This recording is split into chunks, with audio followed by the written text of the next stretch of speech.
Co jste měli na oběd? Kdo měl řízky?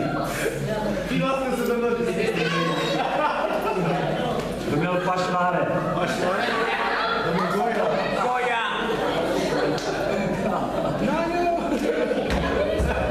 Tady to pěkně visí, že? Když se do toho zapojil, tak tady bude se přepad. A usínali jste u toho, když jste jedli? Ty jsi u toho usínal? Po obědě nebo během toho oběda? Teďka tě to bere, že? Já jsem vám chtěl říct, že budu vám teďka dávat stravu. Prosím vás, nespěte. Když vás to bude brát, tak se soustřeďte na to, že zrovna budete jíst. Že budete něco dávat do sebe. To je důležité. Haleluja. Protože když odejdete prázdní odsud, možná budete vyspaní, ale nic nebudete vědět o našem Pánu. A možná, že potřebujete, aby on vás naplnil. Haleluja. Tady mám nějaké, jo, to jsou zápisky z ranní modlitební, tady mám takový. Máte úctu k Božímu slovu? Amen. Tak zvedněte ruku, jestli máte úctu k Božímu slovu. Dobře. Já teď udělám takovou hroznou věc pro vás. Chcete? Poslouchejte. Jsem vytrhl něco z Bible.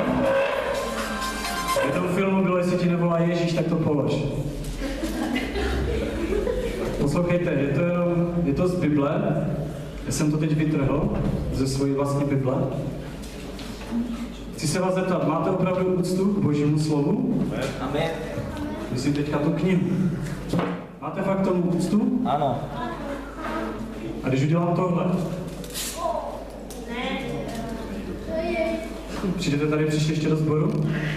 Amen. Víte se, tam je napsané v Bible. Ano. Amen. Trhám Boží slovo. Ono slouží ke všem účelům. Když budu v lese nebo mít papír, tak si tím můžu podpálit. Můžete mi to potom poskládat dohromady? Amen. Když budeme mít křižovatky, tak to půjde. Protože když přijde pro následování, tak oni nám vezmou Bible a Pán řekl, že nám to vtisknou do srdce. Já vám chci přečíst dneska úsek z Božího slova, z knihy Jeremiáš, kde jeden člověk byl tak byl drzý, že když se k němu dostalo Boží slovo, tak ono začal krájet svým nožičkem a házel to Boží slovo do ohně. Tak jako vy jste mě teďka viděli, že já jsem to tady hodil na zem, tak k němu, když se dostalo Boží slovo, tak on si ho opravdu nevážil a hodil ho do ohně. Po kouskách. Takhle po kouskách, jak to vidíte, tak on seděl před ohněm a házel to do ohně. Ale já bych chtěl, abyste větší úctu než ke knize, abyste větší úctu měli opravdu k Božímu slovu. Aby Boží slovo, které je tady napsané, tak aby mohlo být živé ve vás. Aby mohlo být živé ve vás. Ne, aby to byla psaná nějaká litera. Protože Bůh řekl, že nám dává svého ducha a že nám vypisuje svoje zákony do našeho nitra. A že je to živé, že je to masité, že to tam prostě je. Já bych chtěl, abyste měli úctu opravdu k Božímu slovu. Ne ke knize. Kniha je super, ale k Božímu slovu by mohlo skutečně ve vašem životě být mocné a živé. A tak vám přečtu na začátek něco z knihy Jeremiáš, 36. kapitoly. Tam byl král, který se jmenoval Jojakim. A já vám něco o tom králi dneska řeknu. A řeknu vám něco víc, já vám potom řeknu něco o našem králi. Haleluja. O Ježíši. Protože toho potřebujeme nejvíc. Abyste věděli, že nemáte královat vy ve vašem životě, ale že tam má královat Ježíš. Že tam má královat Ježíš. Ne nikdo z nás, protože my jsme špatní králové. My spravujeme špatně. Když se podívám na včerejší den svůj, tak vidím, že potřebuji, aby Ježíš královal v mém životě. Aby on tam byl skutečně pánem. Jinak tady budeme přicházet, budeme tady zvedat ruce a bude to fajn. A bude to pokrytecké. Takže 36. kapitola, já to nebudu číst celé, i přesto, že vy byste určitě chtěli, že? Amen. Vás Boží slovo nenutí, že? Ne. Ne, neusínáte do toho. Jestli někoho vidím usnout. Tak ho požehnám. 36. Jeremiáš. Ve 4. roce vlády Jojakima, syna Jošiášova krále judského, stalo se od Hospodina k Jeremiáši toto slovo. Vezmi si svitek knihy a napiš do něho všechna slova, která jsem k tobě mluvil, o Izraeli a Judovi, i o všech pronárodech ode dne, kdy jsem k tobě promluvil, ode dnů Jošiášových až do dnes. Snad až dům judský uslyší o všem zlu, kterým zamýšlím učinit, odvrátí se každý od své zlé cesty a já jim jejich nepravost a jejich hřích odpustím. Bůh promluvil tady k tomu prorokovi, Jeremiášovi, a řekl mu, že má sepsat na svitek všechno, co mu kdy Bůh řekl. Má to sepsat na svitek. Bůh k němu mluvil, on slyšel jeho hlas, ale nebylo to napsané. A tak chvála Pánu, že i my máme Boží slovo. Haleluja. Že to máme napsané tady. Všecko máme napsané. Všecko, co potřebujeme ke zbožnému životu, všechno, co potřebuje člověk ke spasení, tak najdete tady. A bylo to napsáno proto, aby nás to přivedlo k živému Ježíši. Ne, abyste se stali úplně šílenými studenty tady toho a znali jste možná každé písmenko z toho zákona, ale aby nás to přivedlo k životu. Aby nás to přivedlo k živému Ježíši Kristu. Protože on je Pán. My nevěříme k něčemu, co je napsané na kameni, nevěříme jenom nějaké liteře, ale jdeme k našemu živému Ježíši, který nás chce vést v našem životě skrze svého ducha. A tak tady ten prorok Jeremiáš to všecko zapsal. Všecko, co mu Bůh řekl. Potom, já to teďka nebudu číst, jo, přečtu vám vždycky jenom krátké úseky z Božího slova. Potom, protože ten Jeremiáš byl zrovna v base, víte, proč byl v base? Protože zvěstoval evangelium. Pravdu. Ale to evangelium, ta zpráva nebyla moc dobrá pro ty lidi, protože Bůh jim řekl, že půjdou do otroctví. Že budou otročit. My máme dobrou zprávu. Ta zpráva pro nás je, že nás Bůh vyvádí z otroctví ven. Že nás vyvádí, každého z nás. Že už nemusíme otročit hříchu. Že nemusíš každý den chodit a chlastat. Opíjet se, bouchat sebou o zem.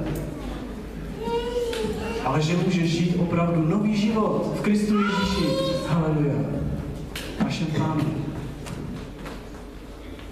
A tak ten Jeremiáš to sepsal, ale protože byl v base, tak to nemohl číst. Tak jeden člověk, on se jmenoval Báruk, tak on ho požádal, on to i zapisoval, aby to přečetl přímo v chrámu. Ta slova, která tam byla. Teď si představte, že tam přišli všichni Izraelité a byli tam i z Judeje, protože se tenkrát postili zrovna, on si vybral dobrý termín pro to, a slyšeli to slovo. Slyšeli slovo, které jim Bůh chtěl skrze toho proroka předat. Co myslíte, jak se zachovali ti lidi? Jak se zachovali ti lidi, když slyšeli Boží slovo? To je moje dcera jinak. Tak se pořád chválí, takový nedostanete to. Je chvalička. Neodnášej. Co myslíte, jak reagovali ti lidé? Já vás nebudu napínat, já vám to přečtu, protože někdo by řekl, zlobili se mi za to, protože vy mnozí ani nemáte Boží slovo sebou. Haleluja. Potřebujete meč mít neustále u sebe. Přineste si ho příště, protože ho potřebujete. Tak si ho otevři. Tak. Tady je napsáno,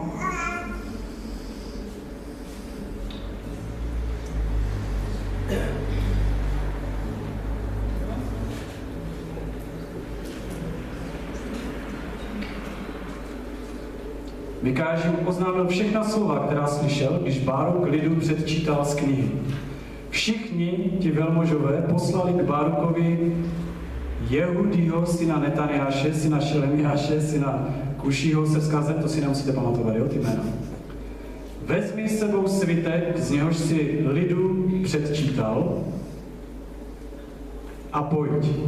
Báruk, syn Neriášův, vzal s sebou svitek a přišel k nim. Vyzval jej, posaď se a předčítej nám.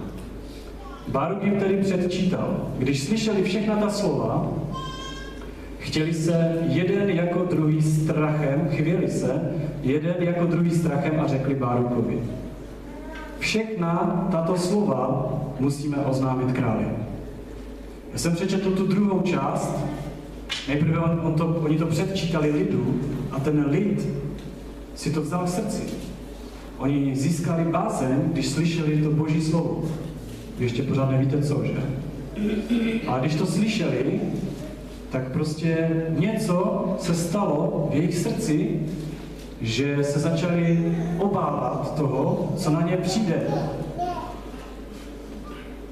A když to potom to slovo se dostalo k těm velmožům a k těm vysoce postaveným, tak oni se taky začali třást. Taky se začali třást. Víte, my někdy Boha postavíme do takové roviny, že je náš přítelíček a že s ním si můžeme dělat my, co chceme. Já jsem viděl teďka jednu reklamu, poslouchejte dobře. Jedna církev v Americe udělala takový reklamní shot a ta reklama v podstatě měla říct lidem, že Bůh je ten, kdo jim splní úplně všechna přání a že člověk, co přikáže, tak to Bůh udělá. A postavili se ne na roveň Boží, ale nad Boha se postavili. Protože oni řekli, Bůh nemůže nic udělat bez toho, aniž já bych řekl. Souhlasíte s tím? To je nesmysl. Nesmysl. To je strašný nesmysl. Bůh je svrchovaný a dělá tak, jak on chce. Samozřejmě on nás vyzývá, abychom prosili, děkovali a tak dále a říká, že bude dělat i věci, ale v té reklamě bylo, že najednou z nějaké lampy vyskočil džin, to byl jako Bůh, člověk byl takhle dole, Bůh byl nahoře a ten džin říká, co přikážeš, udělám. Funguje to tak? Takže my jsme ti, kdo jsou tady dole a říkají, Bože, udělej to. A Bůh řekne, ano pane Roberte, všecko udělám, služebníček, všecko pro tebe.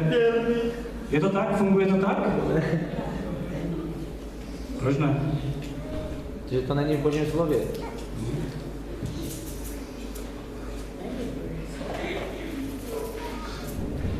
Prostě a bude vám dáno. Potřebujeme bázeň před Bohem. Potřebujeme velkou bázeň.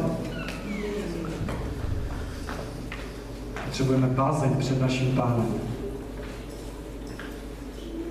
A ti velmožové měli právem obavy a strach, když četli to Boží slovo, protože Bůh pro ně plánoval špatné věci. A tak řekli, musíme s tím jít za králem. Musíme jít ještě výš. Půjdeme s tím za králem. A teď přišli tady za tím králem, který se jmenoval Jojakim. Zapamatujte si to jméno. Jojakim.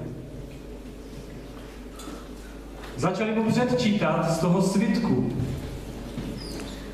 A já vám teď přečtu, co ten král udělal. Je to v knize Jeremiáš ve 36. kapitole.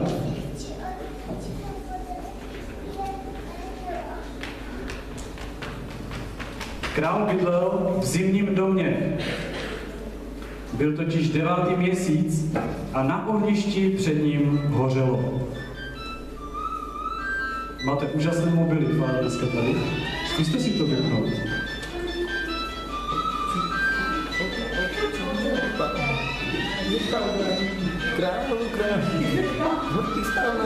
Stejně už na to máš hlavu.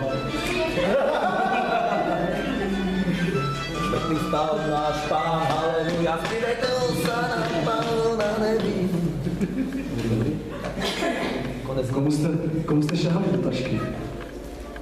Tobě, to je tvoje, jo? Ale vypadalo to, jako když šel více lidí. Dobře. Jak Jehudý přečetl 3-4 sloupce, král je ze svitku odřízl nožíkem a házel je do ohně na ohništi. Až celý svitek na ohništi zhořel. Král ani jeho služebníci se nezachvěli strachem a neroztrhli svá roucha, když slyšeli všechna tato slova.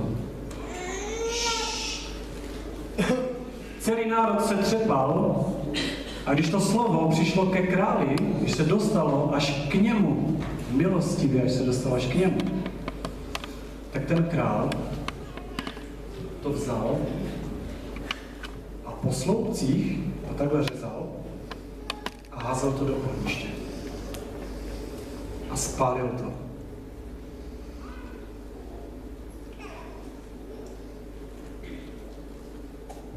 To je co? K němu se dostalo Boží slovo, tak jako se stejně dostává k nám. Tak jako k nám se dostává každý den jeho slovo. A on s ním naložil tak, že po kouscích ho naházel do ohně. Tam to zhořelo a ten dým tam šel někde komínem ven.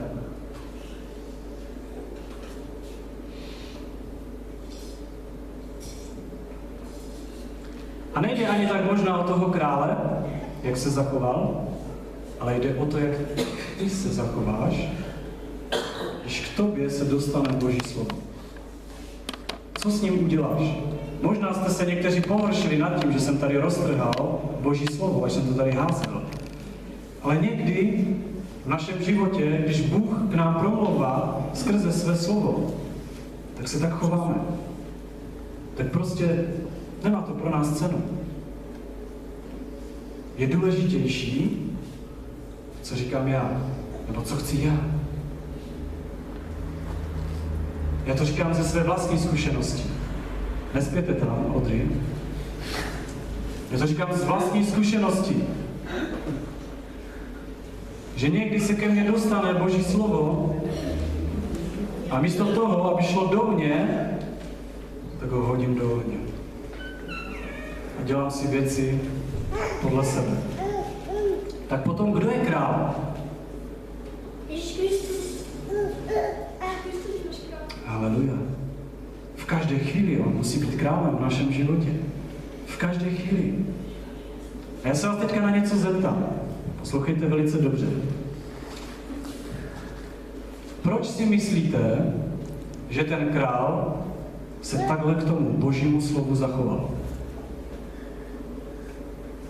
Všichni se toho báli, dokonce mu tam ještě říkali, králi, jo, poslouchej to, a on přesto sedí před tím ohněm a háže to tam. Proč si myslíte, že to udělal?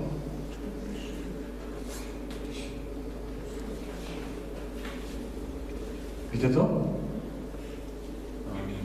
Ono to tam není napsané. Tady v této části Božího slova to není napsané. Ale je to napsané v jiné části Božího slova. Takže když potom vezmete jeden ten kousek a něco nevíte, tak se podívejte do toho druhého kousku. Boží slovo potřebujeme mít celé. Nejenom kousky. Nejenom pár kousků a to potřebujeme celé Boží slovo. Ve 22. kapitole té samé knihy Jeremiáše je napsáno, jaký problém ten člověk měl. Jaký problém byl tady tohohle krále. A já vám to přečtu. 22. kapitola, tam je napsáno proti Jojakimovi. Běda, kdo staví